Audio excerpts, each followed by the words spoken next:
Жила ты себе одна с ребенком. Все было нормально, времени на все хватало и на работу, и на фитнес. Кушать наготовили на несколько дней, и все, и уже не заморачиваешься, время не тратишь. И в какой-то момент появляется в твоей жизни мужчина. О, класс!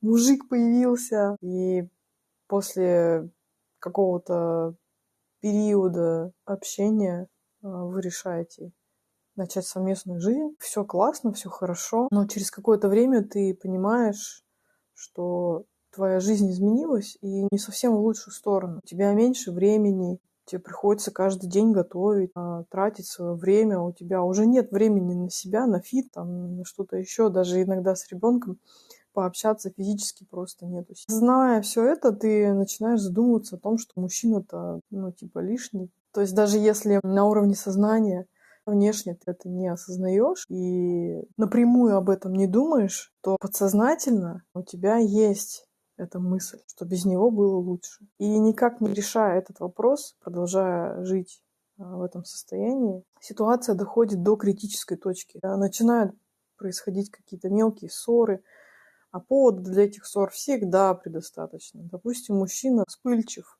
допустим, он вмешивается в воспитание твоего ребенка, какие-то свои рекомендации дает, раздает советы, которые ты видишь, что это вообще неадекватно. Например, он предлагает бить ребенка в воспитательных целях, объясняя это тем, что нас всех били в детстве. И объяснение, что сейчас так никто не делает, приводит к тому, что мужчина начинает уходить в негатив. И это приводит к еще большим ссорам, еще большему недопониманию, и начинает дистанция между вами расти. В итоге, не прорабатывая вот эти моменты ключевые, это приведет к тому, что развалится семья. Либо так и будут эти ссоры происходить с нарастающим моментом. Очень важно погружаться именно в базовые свои настройки. Почему вообще ты привлекла такого мужчину? Почему ты не можешь наладить с ним контакт?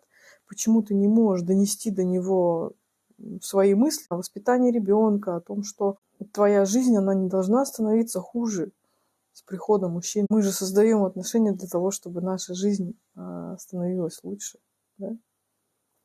Поэтому, вступая в отношения, нужно четко осознавать, кто перед тобой стоит, и учиться с этим человеком взаимодействовать. То есть влиять на ситуацию, задавать вопросы, анализировать, смотреть, какая идет реакция, насколько мужчина готов меняться ради тебя, насколько ты сама готова менять свои какие-то привычки, встраиваться в эту общую структуру семьи. Когда ты одна живешь, даже с ребенком, это одна история. Когда появляется мужчина, это другая история.